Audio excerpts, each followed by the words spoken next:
एक बड़ी दिव्य कथा है। अच्छा ये बताओ, डोंगरगढ़ कौन कौन पहुंचे हो? डोंगरगढ़ 1 2 और कोई माता डोंगरगढ़ गए हो? नहीं गए, ठीक। अच्छा 1 2 पहुंच गए। कहे कि ये डोंगरगढ़ की महान दिव्य कथा है, डोंगरगढ़ की कथा। आइए आप सबको ये रहस्यमय दिव्यता से परिपूर्ण महान कथा और इतिहास को बताएं कि डोंगरगढ़ में माँ डोंगरगढ़ की माँ मुंडेश्वरी का स्थापन कैसे हुआ। बड़े ध्यान योग्य से सुनने से आप इस कथा का बड़े आनंद से लाभ ले सकते हैं और माँ जगदम्बा की सुंदर बड़ी ही आशीष को पा सकते हैं। कहे कि डोंगरगढ़ का यह महानतम इतिहास उस समय से प्रारंभ होता है। कहा कि आज मदन सेन नाम के राजा डोंगरगढ़ में, कहा कि मदन सेन नाम के राजा। पहले उसे डोंगरगढ़ नहीं कहा जाता था, कामरूप नगर के नाम से जाना जाता था। कहे कि मदन सेन के बेटा हुए जिनका नाम कामसेन कहा। तो कहा कि कामसेन डोंगरगढ़ का सुंदर राजकुमार। कहते हैं कि उसी मदन सेन के राजमहल में एक नाचने वाली सुंदर नर्तकी रहती थी, बहुत सुंदर नाचती थी, बहुत बढ़िया। कहा उसे काम कंदला के नाम से जाने जाते थे उस नर्तकी को, काम कंदला। कहते हैं कि एक समय की बात है कि ये काम कंदला उस नगर के राजमहल में नाच रही थी और सब जितना भी कलाकार है ना, जितने नाचने गाने वाले, सबको आमंत्रण मिला। और जब आमंत्रण मिले तो ये काम कंदला बड़ी दिव्यता से नृत्य कर रही है, नाच रही है। कहा कि उसी नगर में एक माधव नल नाम का नाचने वाला और गाने वाला और बजाने वाला, वो तीनों कला में परिपूर्ण एक पुरुष रहता था। तो पता चले माधव नल को कि भाई राजमहल में नाच गाना हो रहा है, राजमहल में नाच गाना हो रहा है। तो कहे कि राज गाना हो रहा है तो मुझे जाना चाहिए, इनाम मिलेगा। तो जब ये माधव नल राजमहल जाने लगे ना, तो कहा कि राजमहल पहुंचने ही वाले हैं, तो दरवाजा बंद कर दिया गया। सैनिक से निवेदन किए कि भैया एक बार कम से कम दूर से नृत्य देखने तो दो, भाग नहीं ले सकता, कोई बात नहीं, दूर से देख ले। कहा कि ये माधव नल दूर से नृत्य देखने लगा है, बड़े ही आनंद से। और जब माधव नल दूर से नृत्य देखने लगे आनंद से, तो कहते हैं कि आज ये माधव नल सभा में कह दिया कि सुनो वासियों,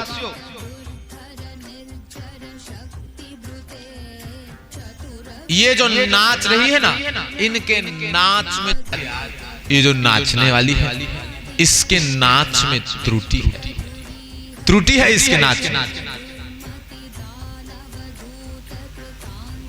और कहा कि जो बजा रहा है ढोलक, उसके ढोलक बजाने में त्रुटि है। कहे कि मैं जानता हूं। जब सभा के सामने गए ना, तो सब राजा उनको पकड़ लिए, सबके सब राजा। कहे कि अरे मूर्ख, तूने कैसे कह दिया कि इसके नाच में त्रुटि, कैसे कह दिया? ये तो बता, तो कहा कैसे?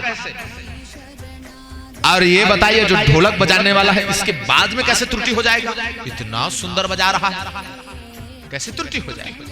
तो भरी सभा में अगर तूने सिद्ध नहीं किया त्रुटि को, तो तुझे अभी प्राण दंड मिलेगा माधव नल।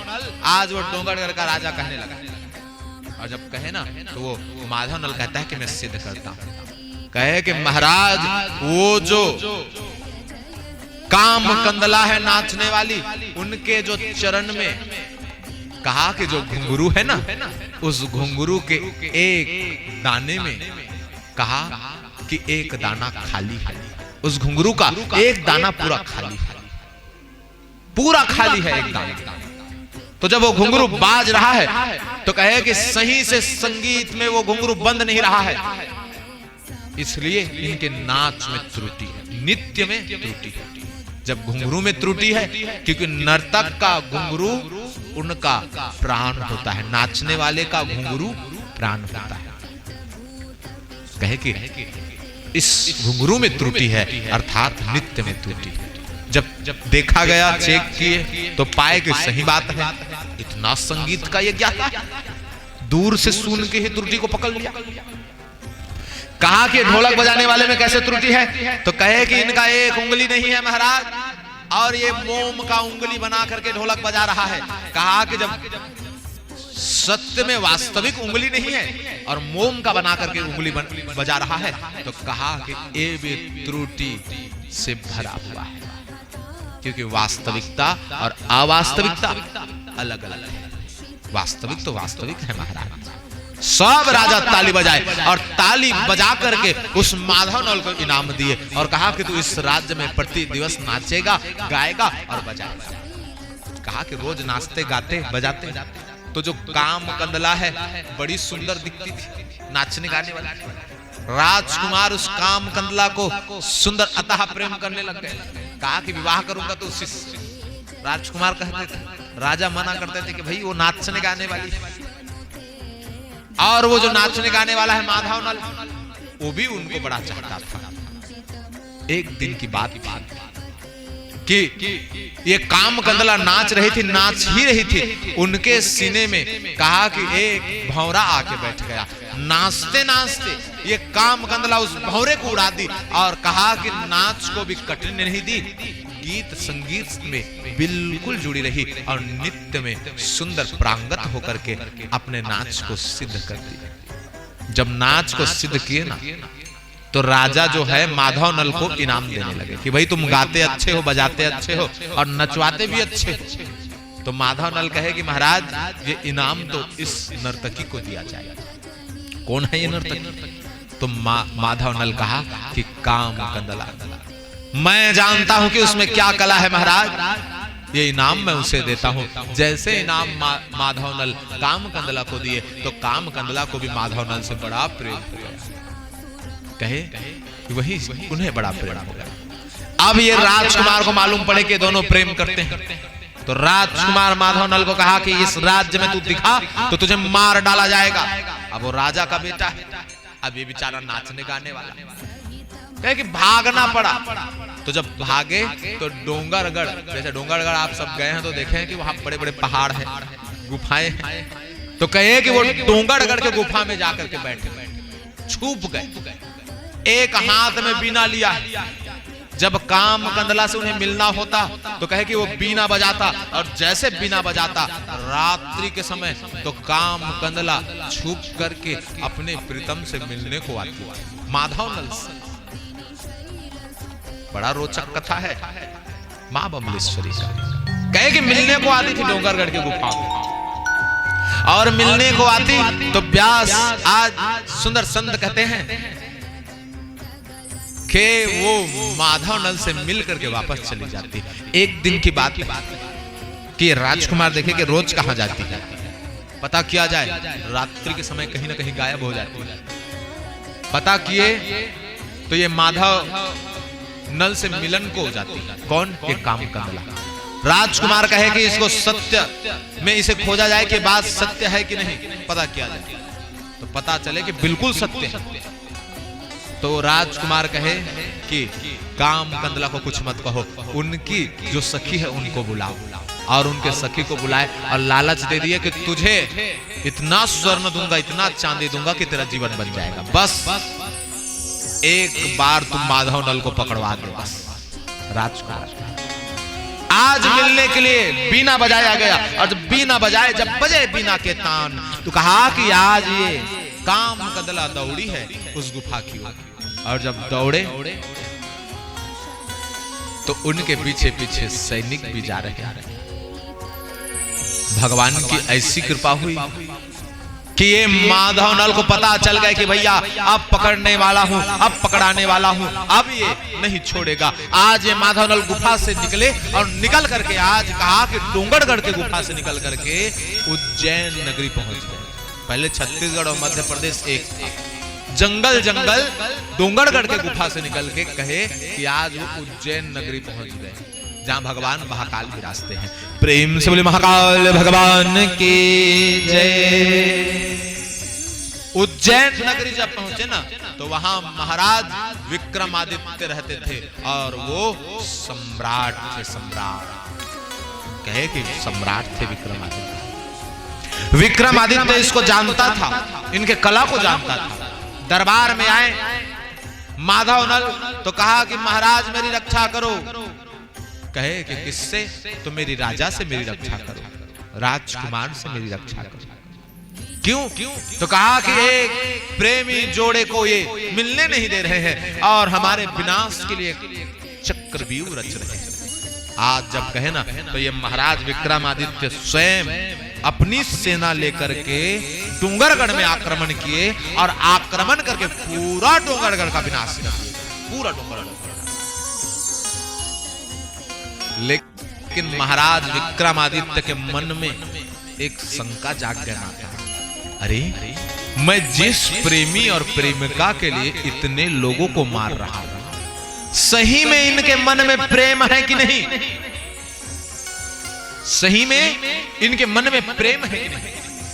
आज इनके मन में शंका आया और शंका आए तो महाराज विक्रमादित्य कहते हैं कि कामकंदला को संदेश भिजवा दिए कि कामकंदला तेरा जो पति है, तेरा प्रेमी है, वो मारा गया है। जैसे कामकंदला को कहे ना तो कामकंदला सब सखियों को छोड़ दी और छोड़ करके कामकंदला कहे कि डोंगरगढ़ के उस पहाड़ी की ओर जाने लगे और जाते जाते देखे कि एक तालाब है। कहे कि अब इस प्राण का क्या मतलब? एक कामकंदला उसी तालाब की ओर गई और जाकर उस तालाब में कूद गई और कूदी और उसी तालाब में आज सुंदर प्राण को गंवा दिया। इधर संदेश मिला किसको? तो कहा कि माधव नल को कि तुम्हारा जो प्रेमिका है उनकी तो मृत्यु हो गई है। और जब संदेश मिले तो ये माधव नल अपने नगर की ओर आए और आकर के ढूंढे कहां है, कहां है। तो वो डोंगरगढ़ के गुफाओं में मिलने को जाते थे। कहे कि वही होगी। आज जाकर के देखते हैं तो उस तालाब में वो मरी पड़ी है। माधव नल भी ना सह पाया, उसी तालाब में वो भी कूदा और वो भी प्राण को गंवा दिया।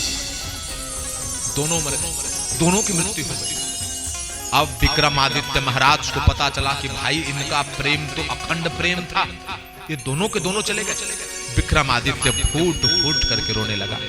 कहा कि मुझसे क्या भूल हो गई विधाता, मैंने इन दोनों को मार डाला। एक प्रेमी जोड़े को बचाने के लिए तो कईयों को मारा है, अब उसी प्रेमी जोड़े को मैंने मार डाला। अब मैं क्या करूं, क्या करूं? हाय प्रभु, हाय प्रभु, आज परमात्मा को याद कर।